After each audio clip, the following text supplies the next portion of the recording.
Thank you for joining us. And now I have the honor to welcome Dr. Lisa Critchley, who is presenting Mindfulness and Embodied Pathway to Social Justice. Take it away. Well, thank you, and good morning to everyone who's on the call. Thank you, Dr. J and Hetty and Missy for the opportunity. So today, with the time that we have, we're going to go on a journey of embodiment using mindfulness to support social justice. And as the introductory comments mentioned, discomfort can lead to growth. And although it is my goal today to make sure we have a safe space and there's opportunities using our body and our breath to bring us back to equilibrium, which we'll practice. And so this is highly experiential. There'll be opportunities to share your reflections at different intervals through the chat, rather than having breakout rooms where you disappear from me and we come back and we need to, say, get reintegrated with our mind and our body. So mindfulness is an opportunity to, and a vehicle for us to get to a different place. A place of clarity, a place of calm, and a place of connection, not only with ourselves, but with this wonderful group of shared humanity that we have here today. Mindfulness creates a pathway to social justice by deepening our awareness, an opportunity to sit with difficult emotions, difficult thoughts, and even to begin to notice how things arise in our body or soma, to connect ourselves intellectually and spiritually, and also from a somatic or embodied way.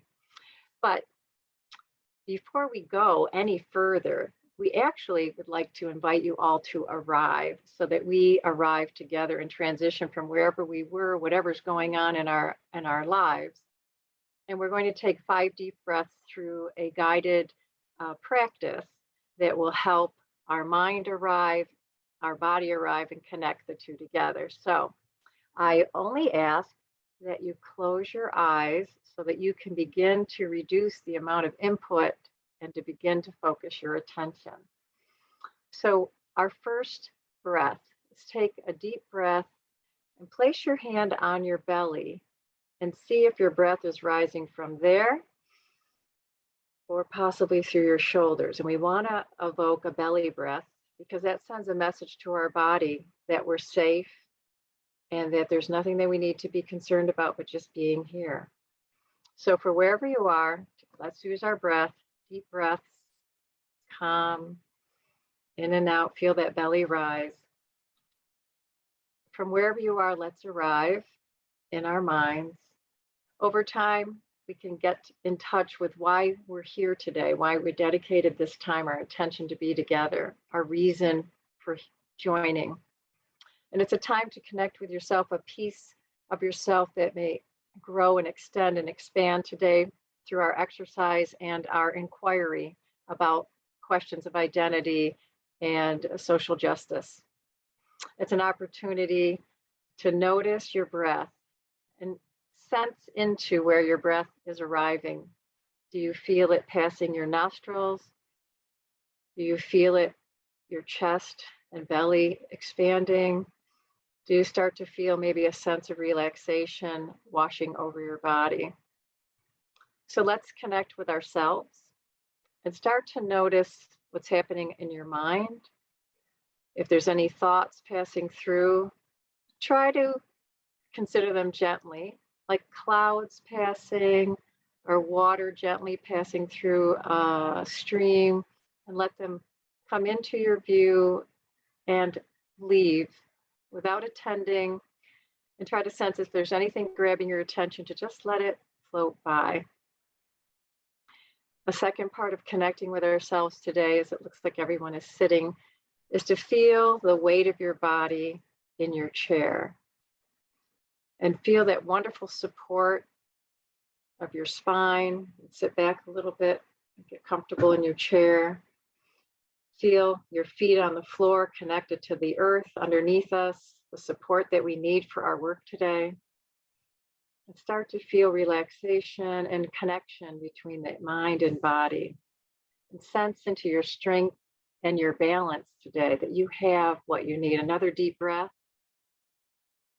And now we're going to connect that why you're here with your mind and your body, and try to lean into that deep breath and feel that we're arriving. The next part of our arrival is connecting with our community. And I invite you to open your eyes and take another deep breath and look at all of the people who are joining us for our Zoom. And let's imagine we're in this beautiful circle, a virtual circle together, embracing our shared humanity. And for some, you know, the people on the Zoom, others you may be curious about. And if you see some people that you know, it's okay to give them a little wave, a little smile, to welcome them to this group. We're going to take another deep breath.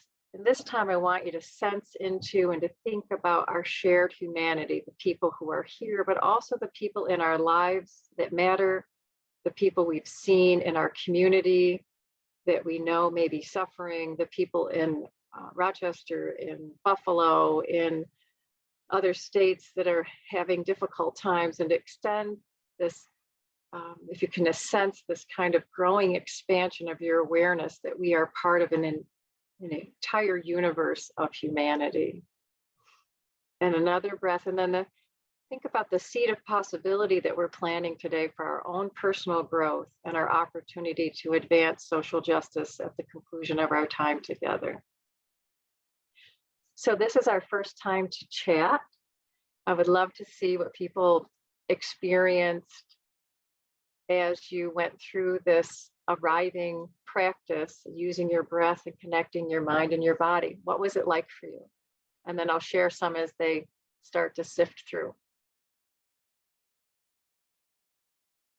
Let's see.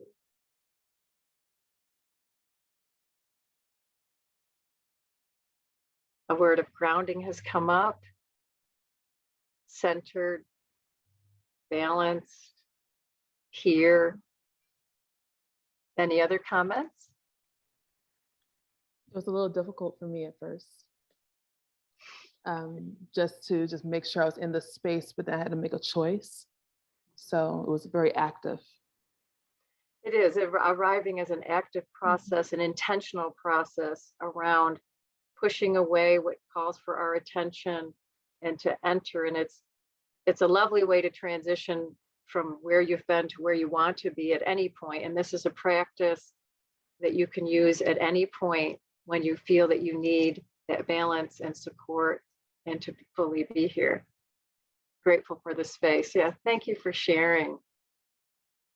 Yes, our virtual circle. Yes, the virtual circle will connect us, because Zoom, if things were different, we could have been all in the same room, and you can feel that energy. And I hope that the energy that I'm pouring out of us to be together and to create a safe space is felt by each of you and what you send out too, because I do believe our energy transcends the electronics than when we would have that opportunity to be together. Wonderful. So our learning objectives today is to bring awareness to our inner world. Thoughts that run through our mind as a constant stream of energy, a constant stream of information. But our thoughts are important to pay attention to because they can keep us separated. And if we can get ourselves grounded and centered in a non-judgmental space of noticing, it helps us to increase our awareness, and we can do something with it. We can take meaningful action. The re-embodiment of our minds that we practice will continue to practice, but we'll continue to notice, because the information our body is sending us is ever present if we can find a way to access it and find a way to listen to it. And it's so important for our well-being, but also to help us catch ourselves if a reaction is coming rather than a skillful response. If we had more time, if we could generate for ourselves quickly a space or a pause to just sit with a thought or a feeling or a bodily sensation.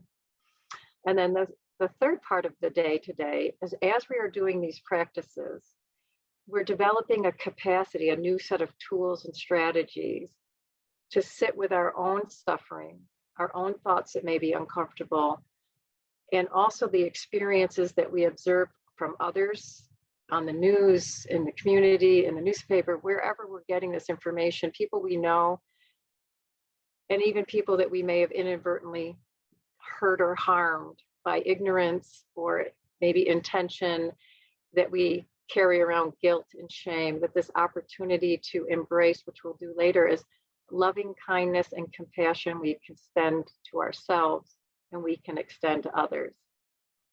So to make sure we're all on the same page, it's always helpful for me to make sure that mindfulness and embodiment, some words I'll use today, have a shared meaning for us. And so mindfulness in its simplest definition, I love this, I'm going to read it. It's from John Kabat-Zinn, who's considered the father of modern mindfulness. Mindfulness is awareness that arises through paying attention on purpose in the present moment, non-judgmentally for ourselves and our others, but in the service of self-understanding and wisdom. And mindfulness actually is a set of a variety of practices, but it's often using an item of focus, and in this case, our breath, because the great thing about our breath is we don't need to buy it. We don't need to have any special tools. We always have our breath as long as there's a heartbeat and we're alive. And so we can always access what we need, our fundamental self-sufficiency. If we remember, oh, my breath is here, I can always focus on my breath. And then the second is embodiment. Oh, wait, so I have a couple other things I want to say. The mindfulness allows us to cultivate our ability to be present, as people commented, through our arriving. And it also gives us an opportunity to be aware and to sit with difficult emotions. It is our essential capacity that we're all born with, is to calm ourselves down. But as we get past, say, the baby stage and toddler, over time, different experiences separate us from recognizing we have a way to self-soothe. And the opportunity here is to use that mindfulness, that breath, to bring us to a homeostasis, to a balance, so that our respiration, our heartbeat, and our blood pressure can come down long enough for us to step into that calm where there is peace and clarity and acceptance, which is so important. And in our welcome to self-love, the opportunity to say, love ourselves and love others. But it also helps us to be resilient and creative and take that to problem solving, to being curious, and to have a beginner's mind of saying, I might not know everything that I thought I knew. I may need to relearn things or to expand my understanding of history, understanding of trauma and harm, particularly in the United States, that is a part of our heritage that it's easy not to know or easy to ignore or to pretend you don't accept that is actually part of our history. And mindfulness gives us that chance to slow down, to be present, to notice our stream of thoughts, and to understand what we're telling ourselves, our talk track that may be separating ourselves from our own understanding and love, but separating ourselves from other people.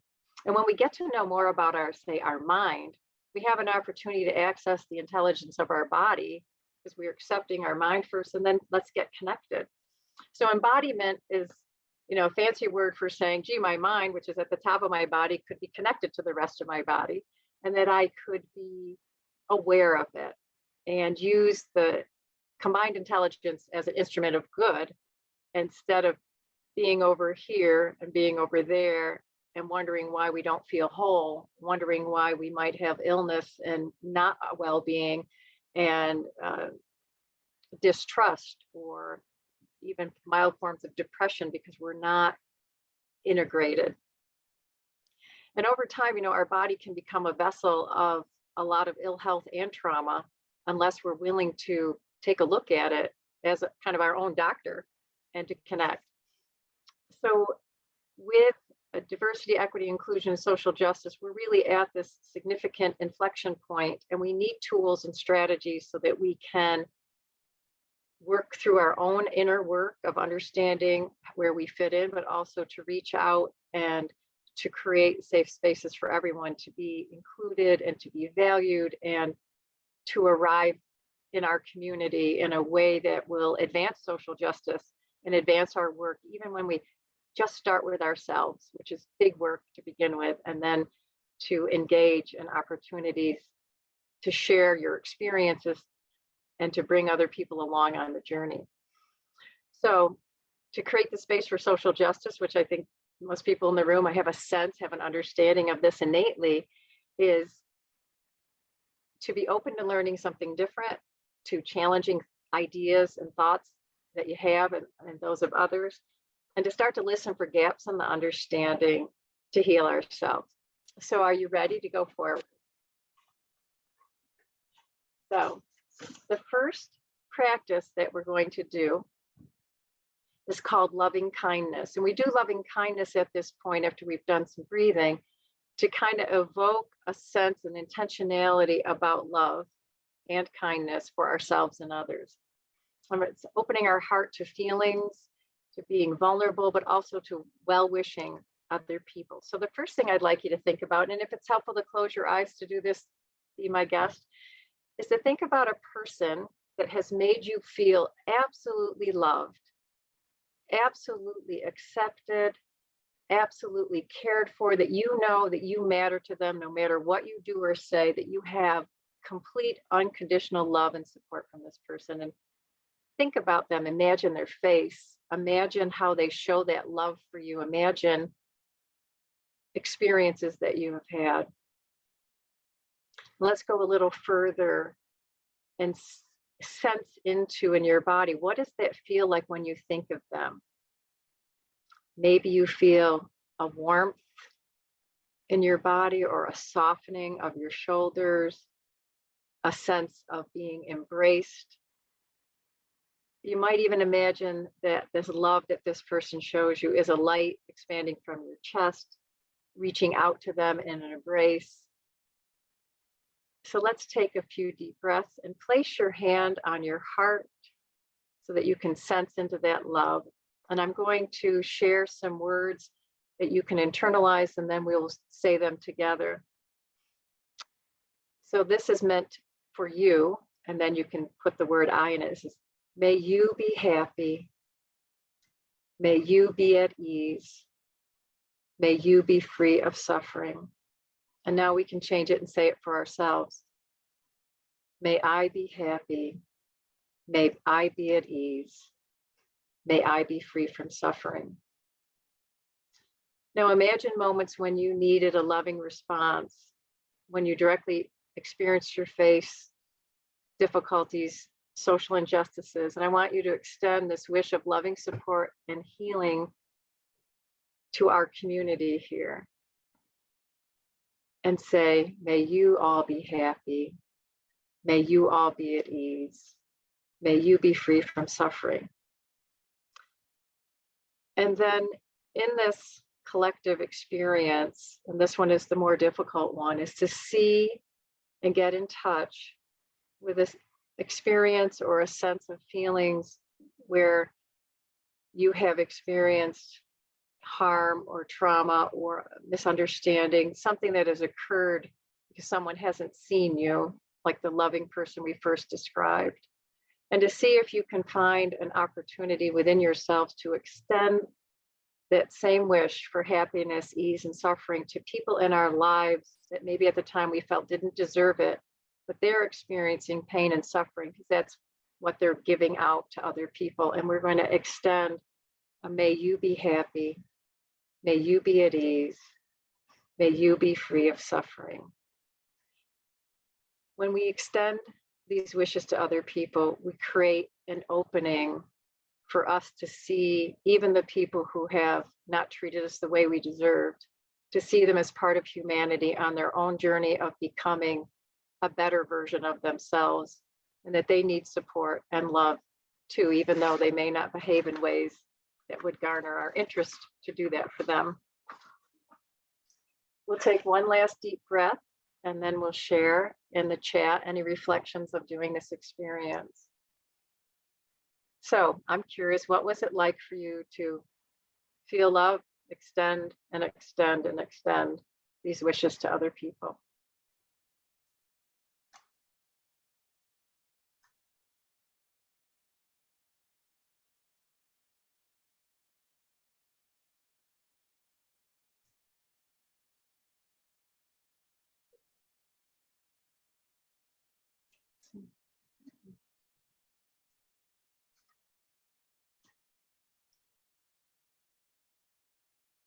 I know for me, it helps me expand the love and care and concern I have for people, particularly on our meeting today, our call, but also for people who I haven't always felt that love and connection.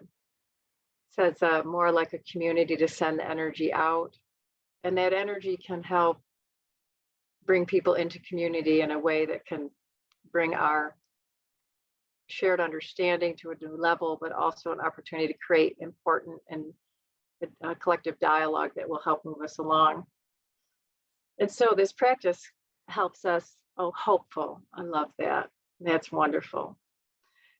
This practice helps us connect with that vast ocean of love and kindness that exists within us, but also helps us build the capacity to extend it to others. And particularly in times of difficulty, that you can retreat to this and you actually just put your hand on your heart, even in conversation, and send love out and care and concern. It also helps us get in touch with the limitless love and concern and care and compassion we have for ourselves, but for others.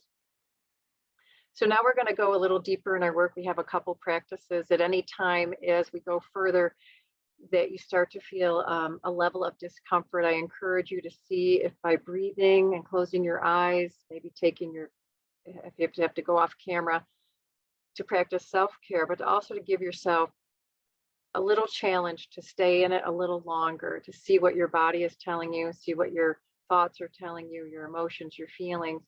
And you might, if you have a piece of paper handy, make a note about what you're thinking about, what you're feeling, as a kind of a mini journaling today. So now we're going to kind of move into a little more deeper discussion of social justice is identity.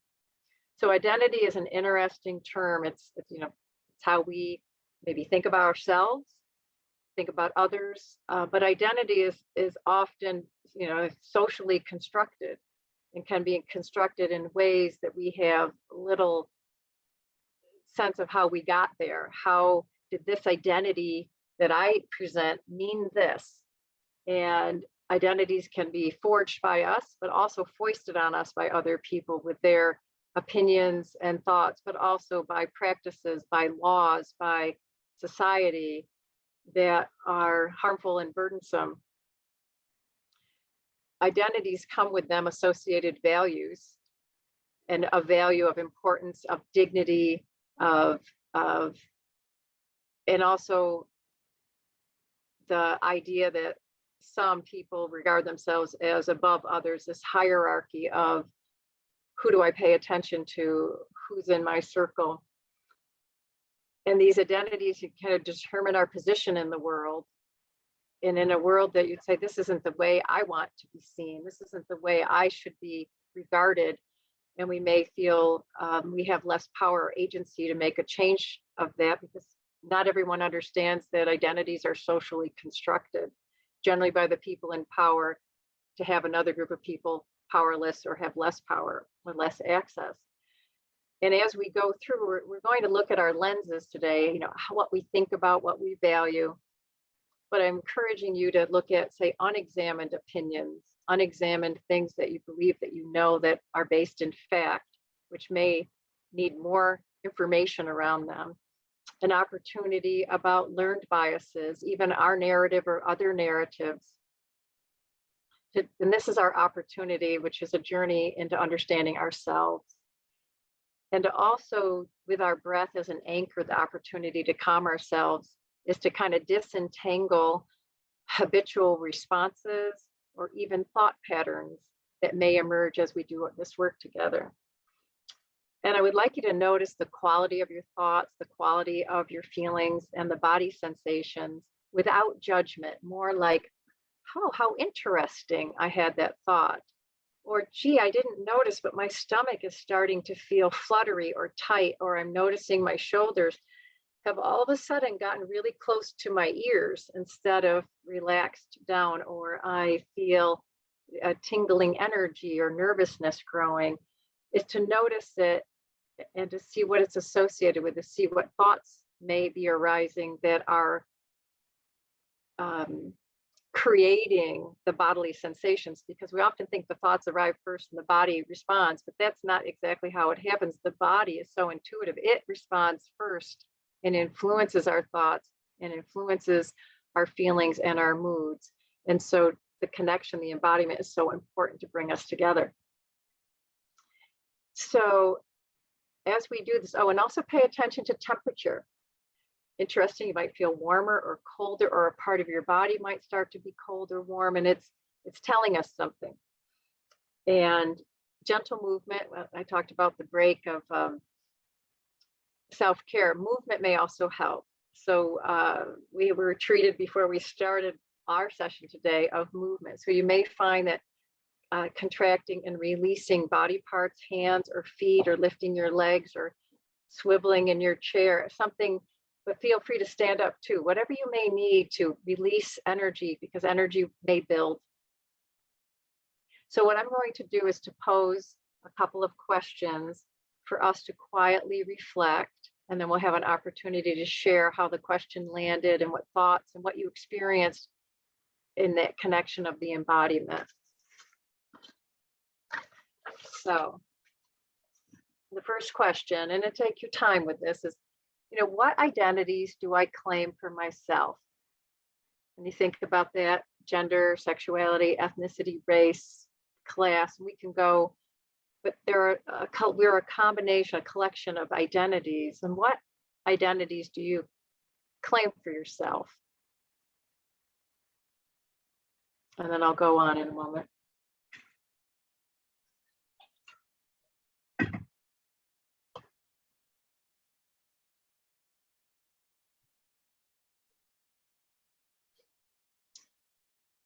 And it might be interesting to write down identities that you claim for yourself.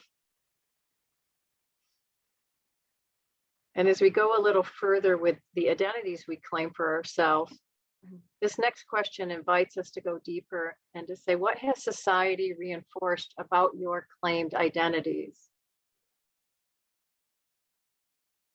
What messages have you received from society about what you represent?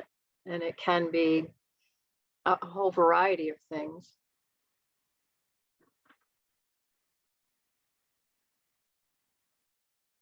Another way of looking at this is, how have you been impacted by your identities?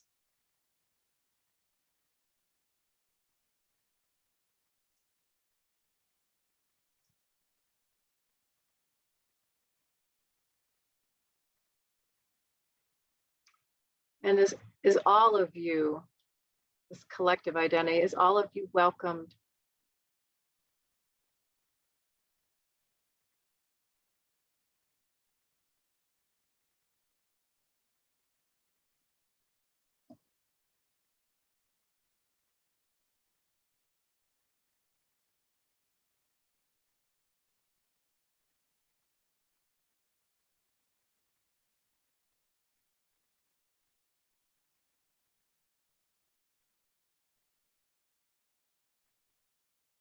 Remember to breathe. If writing about these questions starts to change that sense of peace and connection we have right now.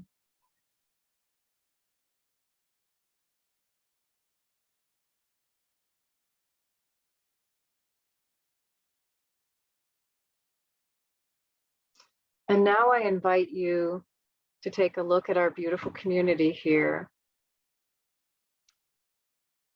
and note for yourself what you think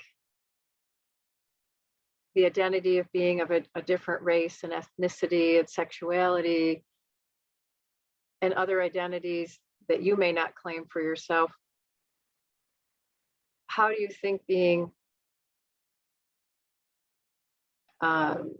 situated differently has an impact for those people in their daily lives? What have you observed?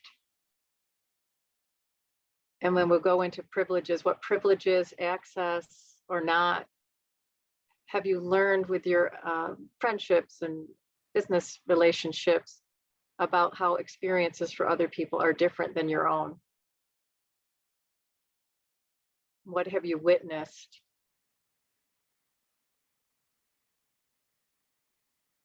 Let's remember to breathe.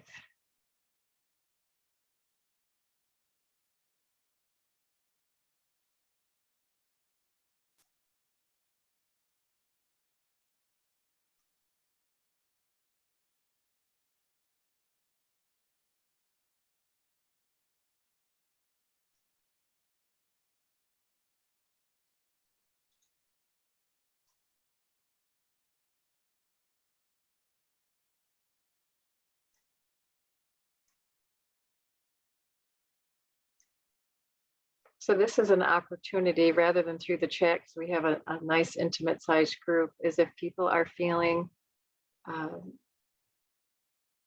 willing and interested to share. I'll take each question at a time of what arose for you. And it's an opportunity for our collective learning. And I also know it's asking people to be vulnerable, but I hope that we can extend trust and feel safe in this environment. And if anyone would like to share, we can start with, what identities do you claim for yourself? And while you answered that question, what arose for you, thoughts and emotions, bodily sensations? And you can just unmute or raise your hand and unmute and share. Hi. The identities that I am and that I claim is Black, is queer, female, and mother. And when anytime I talk about how I identify, there's this pride and militantness that comes in me that I feel within my body. And as a dancer, which is why I'm always kind of connected to the physicality. So it feels very, very much a upward energy within my body. How does that upward energy manifest itself? Where do you feel it in your body? I feel it all in my core. I feel it from the ground up. Mm-hmm. Wonderful. Thank you. Thank you for sharing. Anyone else like to share about the claimed identities and how it felt? And any thoughts that may have gone through your mind if you put pen to paper or just brought it to mind?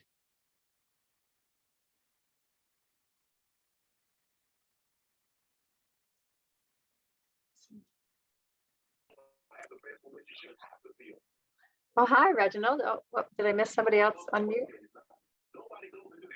Oh, I think I'm not sure of the name of the person, but hello, everyone.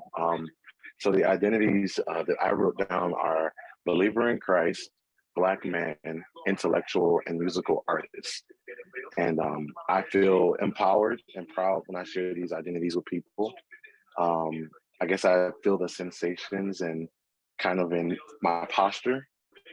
And I'm not ashamed of them and kind of doing this, but it's more of this is who I am. Take it or leave it. So thank you, Reginald and Hetty, for sharing. The opportunities for us to claim our identity from a place of strength and acceptance and love is so powerful, and it's an opportunity for us to step in and say, these are the things that I am.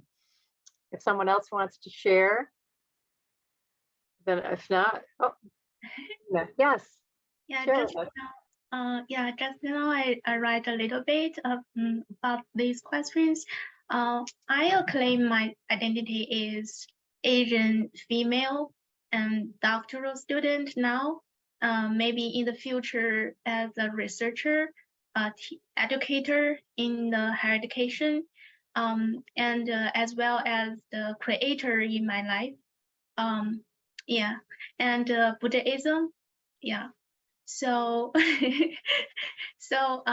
I feel I got some great acknowledge and support from the advisor and our school, University of Rochester. I feel the impact of my identity in every aspect of my life, including my cooking, my creative works, and especially my academic career pathway. So I feel I can't be separate from my identity.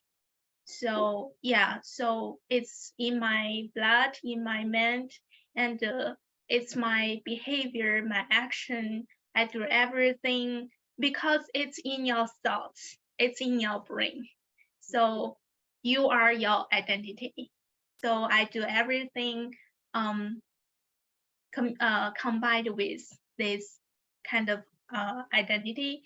For example, if I'm Buddhism, so sometimes I will think about to do some academic publishing with Buddhism. I will do some publishing with creativity, art, and higher education. And I will do the creative design based on my Asian female identity. So lots of things. So identity means a lot, that really matters to my life. Yeah. And this question is generally the easiest one to answer, but it's important to know that we have multiple identities and how we show up with those identities. And what I see here is pride and acceptance and love, and here I am, world, accept me as I am. And as we go to the next two questions, you know, not everyone sees us like we see ourselves. Not everyone identifies with our inner love and our peace and our value and all that we can contribute. And that as a result of how people value identities. And I invite if anyone would like to share about how that has been experienced, how you bring your identity. And for some of us, when you show up, you know, when I show up, people know instantly I'm white. They know I'm a woman. They know a lot of things about me, but they don't really know all the things that they need to know. I'm Native American, Mohawk Indian from the St. Regis Reservation in Canada. And that doesn't show up unless you really study my face and see that there's high cheekbones. Two of my sisters have darker colored skin and look more Native American than I do. And it's just because of the mix of genes and everything. And it's important, but I haven't been harmed by it, but I certainly have experienced things that in my diversity work that have caused me sleepless nights and wondering how things like that can occur. So we'll kind of jump to how has identities, what you've noticed, how people are treated in ways that don't seem to embrace that they have value and dignity. So I invite people to comment on that and how it lands for you, but also when you thought about it, what did you feel in your body and what were the thoughts going through your mind? Because this is important sharing.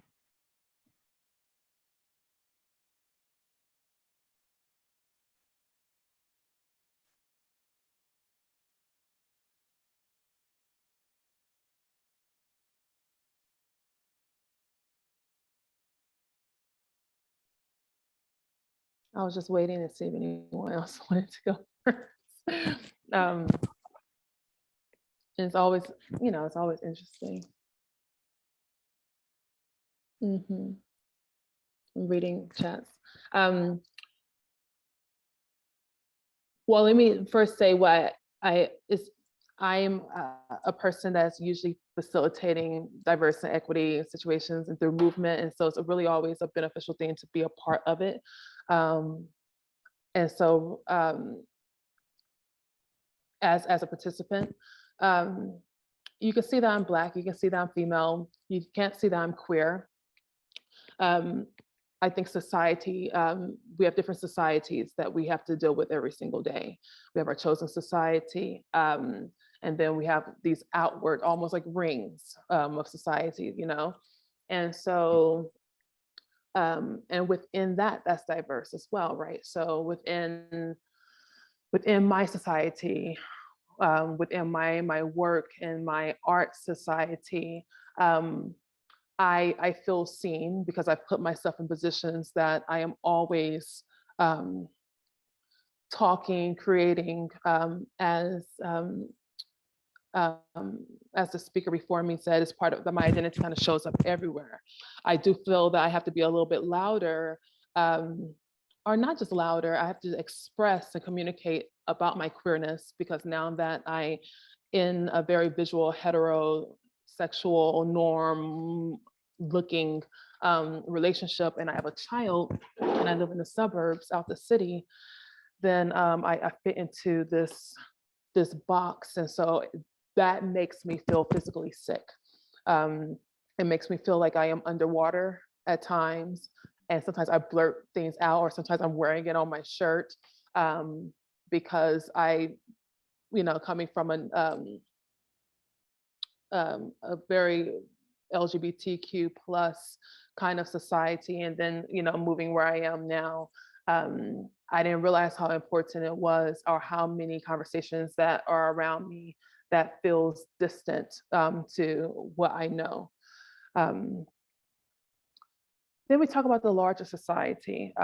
And for me, as a Black human being, there's Caribbean connections in that. There is, my family's from Barbados, but I always say that I had a Black American experience, but I also, I roller skate. I looked at Barney when I was younger. I had also an American experience, but as a Black person, we live multiple lives, but there's so many versions. There's so much code switching that happens.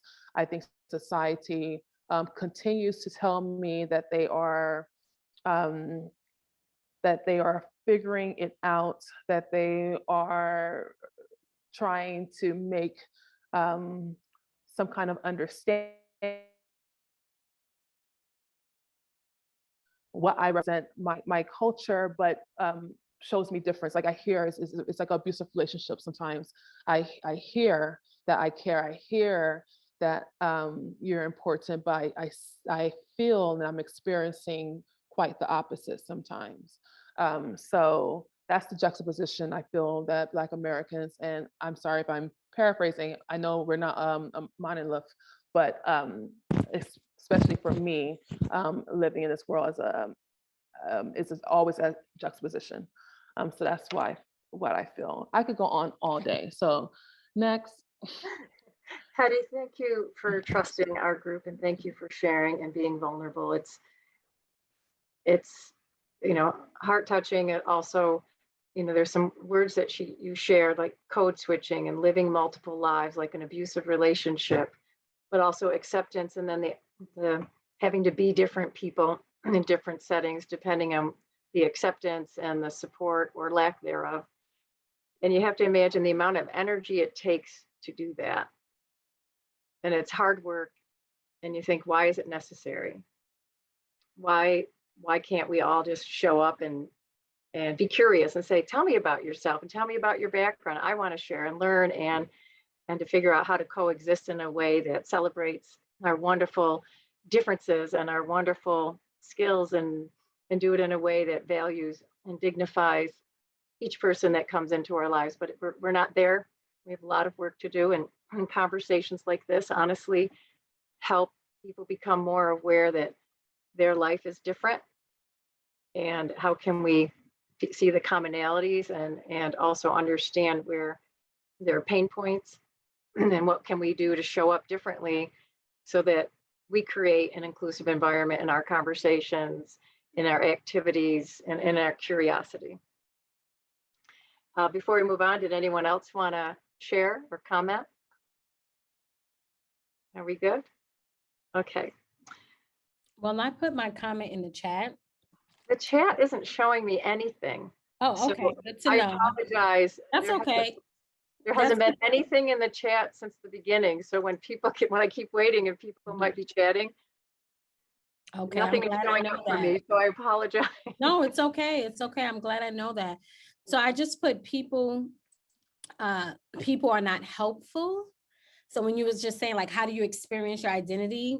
For me, I'm just thinking about experience I had yesterday.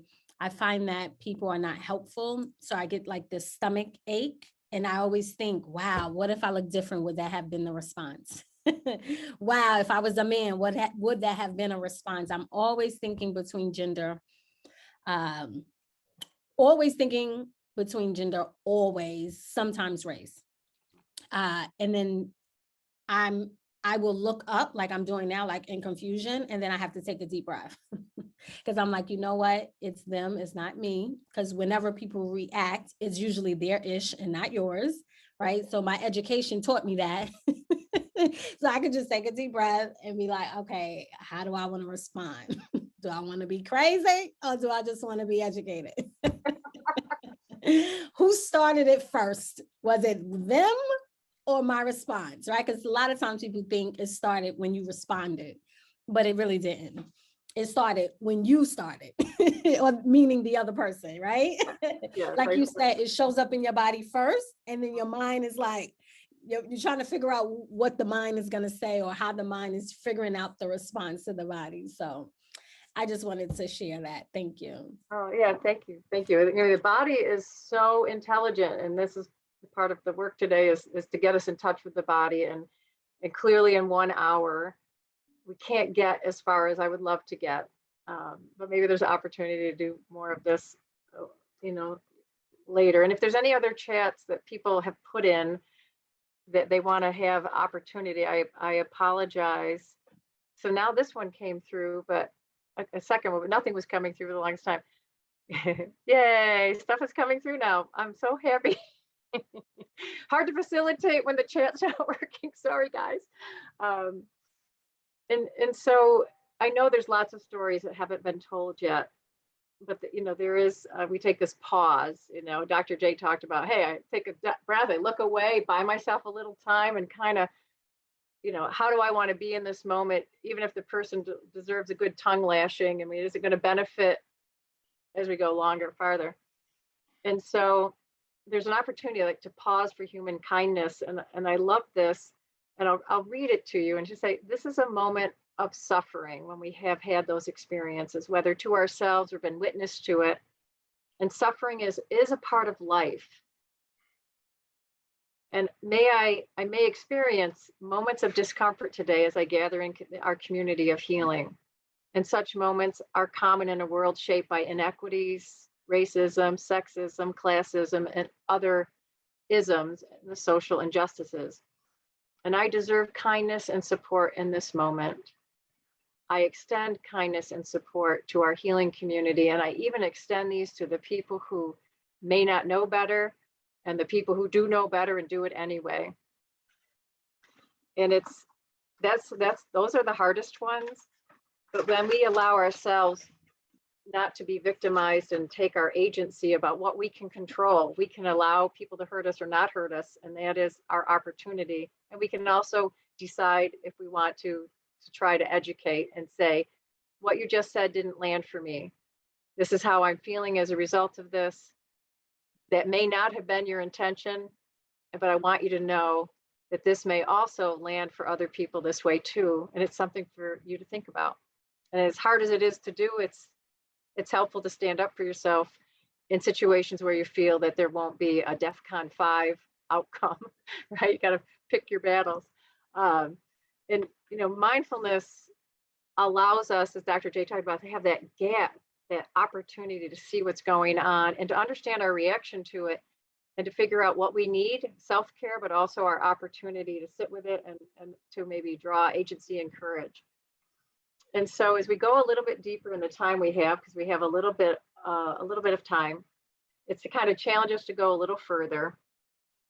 And I hit on this question a little bit in the last question we discussed, is when we are a part of or experience inequities, microaggressions, implicit, explicit discrimination for what our identity, how we show up, and what we're bringing, you know, to the world. What is it that you, if you think about a recent event, what is it that you notice goes on in your body?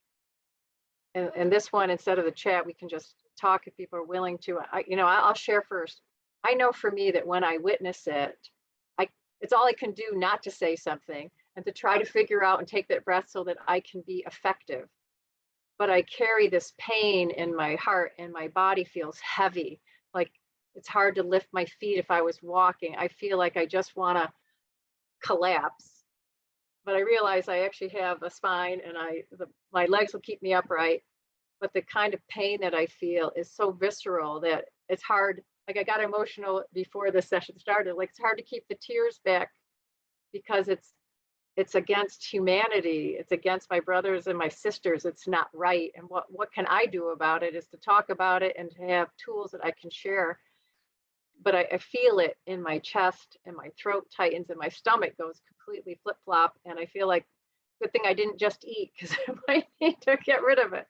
And other people are shaking their heads. So who would like to share about how it lands and what you feel in your body?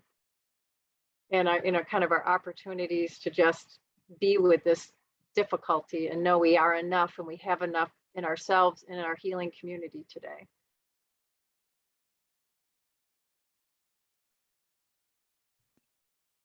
I'll just share that I've kind of recently connected, I clench my jaw in my sleep. And I kind of recently have connected that to, and I don't know if this is right or not, but like things that I'm not letting out, like things that I'm not saying that I want to be saying or things like that. So I'm wondering about that. I'm also noticing recently that I'm waking up and my fists are clenched. And I just think that it's so hard not to be angry. And I don't want to live in an angry place, right? But like for what's going on and like how people are not seeing eye to eye and how, where that's coming up. So I am feeling this like manifest in my body in these really kind of weird ways, I think. Yeah, so I guess that's all I'll share right now. Well, you're speaking to the physical manifestation of the trauma and pain that you're witnessing and feeling potentially not able to cure it, right? Not able to stop it. And talking about it is one step getting us closer to, although I imagine the people on this healing circle all have a similar interest and need to be beacons of hope, but also of the words to get the healing started other places. We have a couple minutes left, and I wanted to make sure that I have a poem that I share with you, but also to encourage everyone to continue talking and sharing, because it's only by sharing our stories and standing up for what's right can we make a difference. This is by Rhonda McGee, who's an author, and in the chat, there's a couple of resources that I've asked to have posted. It says, may the oceans of our healing, your river meeting mine, bring peace, renew the places and spaces we share, and strengthen the currents running through us of justice, of just this unceasingly. So we have a minute. Any sharing? I want to thank you for being vulnerable, for sharing, for coming in community today. I appreciate that. Is there anything anyone would like to share? Anything we've talked about, anything unspoken that we got to squeeze out of ourselves?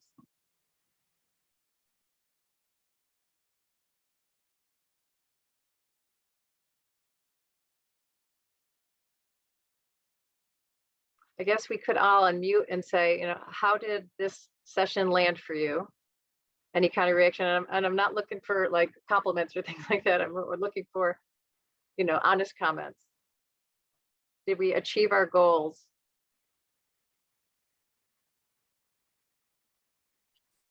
Thank you so much for this speech. I feel like my takeaway is I feel like the meditation is a kind of conversation with yourself, with your minds, with your body. And this is a good, so I learned from you that this is a good way to reflection on your identity through the meditation. So I will try it a lot in my future practice. Thank you so much.